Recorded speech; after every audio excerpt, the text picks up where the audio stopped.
we also have Raju Nagarajan, who is a senior journalist who is joining us. Raju, if you could give us a little bit of a perspective on India's West Asia strategy that UAE is going to be holding key to how UAE, I beg your pardon, will be holding key to India's West Asia strategy on the back of this visit of the Prime Minister in UAE.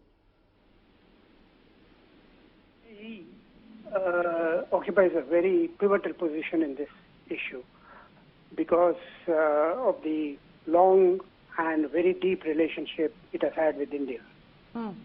And right now, since Mr. Modi came to power, this has been his 5th visit, and there are 2 key partnerships that were signed between the 2 countries. One is the Comprehensive Strategic Partnership. The other one is the Comprehensive Economic Partnership Agreement. The first one anchors the strategic national interests and sets out a roadmap for them. The other one drives the economic growth of both countries in a beneficial way. Can I go on?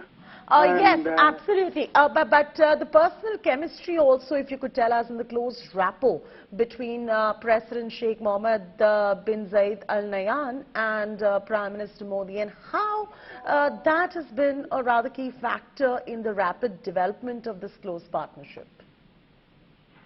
Yes, right from the beginning, they have found a mutual understanding of each other's, how do you call it, thinking, a kind of wavelength that they found for themselves that was mutually understandable and lead to working relationships that have practical implications. And Mr. Modi, as I said, has been here several times before, and the UAE's President Sheikh Mohammed bin Zayed Al Nahyan has been to India 2 times at least. Yeah. And he was, I think, the guest of honor at one of the Republic Day parades. Yes. Go on. And this kind of relationship underpins the entire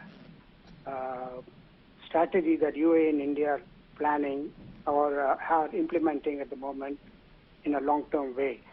UAE is kind of a bridgehead for India's relationship in trade and commerce with not just the GCC, but also African countries, which has a huge market there.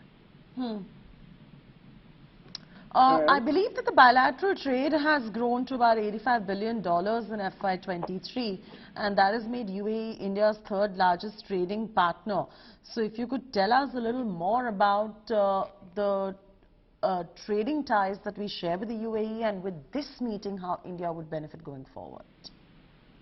Yeah, for a long time, India has always been in the top 2 or 3 countries in terms of trade partnership, trade volumes, trade values with the UAE. What is driving it to higher levels now is this Comprehensive Economic and Partnership Agreement, CEPA, they call it. It's similar to what India is currently negotiating with the UK.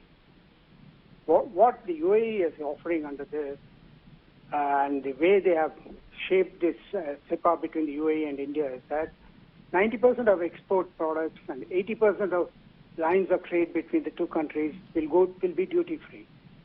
It is huge, and this is likely to rise to 97% and 99% in the coming years.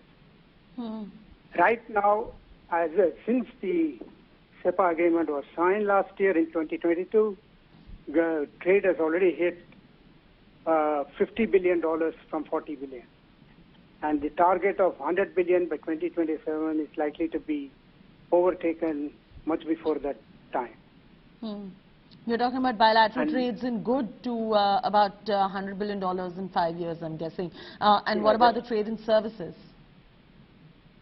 To services, of course, you know how they work, because India has a lot to offer, and the UAE is a market open to all kinds of services, and Indians dominate this region here.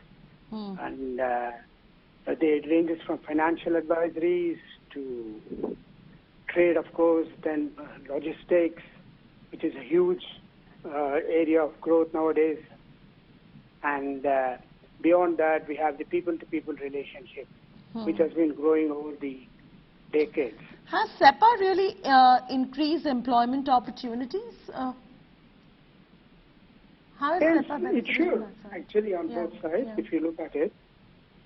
UAE's investments on both sides has been increasing. The Indian businessmen are increasingly investing in FDI projects in UAE, and UAE companies are already well established in India and expanding, investing in several billions of dollars. Right. Raju, continue to be with us. Our Foreign Affairs editor is also with us. Geeta, you follow this rather very closely, and I'm sure you heard what Raju Nagarajan has said vis-a-vis SEPA and many other key points that he just mentioned. How would you read, as somebody who tracks this day in and day out, the personal chemistry, the rapport between Sheikh Al Nahyan and Prime Minister Modi?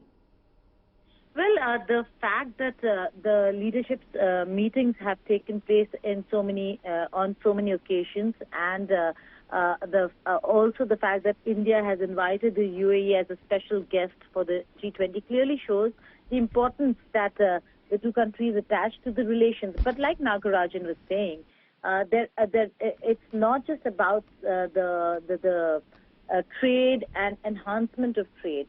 Both countries are looking at each other as an extension of the neighborhood. In the neighborhood first policy, we look at the immediate neighbors and in the region.